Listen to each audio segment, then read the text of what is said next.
Pinaghandaan mo talaga, oh. Hello guys, good morning. Good morning. So, ari kita subong sa aton nga community service subong ay Domingo. So, kung OFW ka diri sa Hong Kong kag may community ka, amo lang ni siya guys. Kay ako nag-join ko diri sa community which is to serve. So, ara sila sa place. Bakit tatanggitin yung kanda? And third Sunday sa po, so amo na ako turno na magluto. Amo na nisa ang adobo nga manok nga. Alam mo anong magkano ang gastos? 33,000. Wow. Ang gastos ng camping. Kasama na ang ano doon, yung price. Mga prices. Oh, laki, no? 33. Kaya nga, So, kalabasa, mahirap na magawa na kasi malaking pera eh. balunggay, ang aton nga luto. Ako sabi ko, Dala ko man kaya ang siguro, balunggay guys. siguro na out na ako, sabi niya. Daw nagano Mahimik siya, ka. pero okay pa ni siguro. Okay lang yan. Kasi Pwede pa last ni. time na lang So, live bilang isang OFW dito sa Hong Kong. If nag-join ka sa community, this is how it looks. Or depende na rin sa ibang community. Pero dito sa community ko is ganito siya guys. So, Kaya nga sinabi ni sister, marami akong mga assistant. huwag ka mag-complain. Punta lang Ayan ako sa sila. Philippines. So, si Bibi Joy, si Carol, sa Basta yung amo Eileen, ko, si binupolvo ko. Lorna. Pero hindi eh.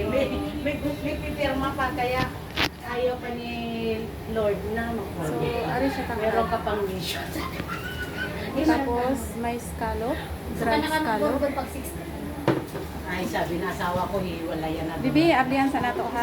Sure. Then, Sabi ko, Marami kang pera. ano siya ang meat? Wala yan. Akong gamit. Ikaw naman. Manalikan tayo eh. Sagong tapos natin sa hiwalay, munggo. tinatakot ka lang yan. So, kung sa Bisaya, takupsan usa. Hiwalayan mo. Takupsan usa para lamig siya. So, subscribe, visit her Facebook page. This is Carolina Carol. Carol.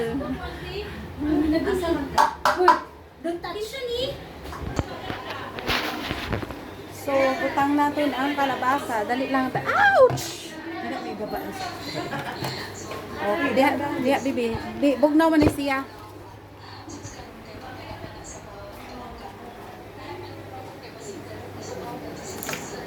Kinsa man naga? Siya. Ikaw na. Ako na. So, ginunod na namo ang among kalabasa. Naras Bibi Joyce. Among chef. Nya butangan na nato scallop diha, no? Diha ra nato ibutang ang scallop.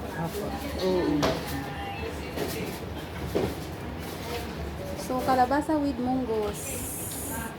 Thank you for watching guys. This is my mga beautiful kayo mga cooker na mo diri. Kanina hali na ni siya. Ay, so kay wala pa ko nakadun. Lagi kami ani nangita kami. Tikin. Pangita mig afam. Anong afam ba nga Saya walay akam. So, ari na guys, ginlunod na naton ang aton nga dried scallop sa kalabasa.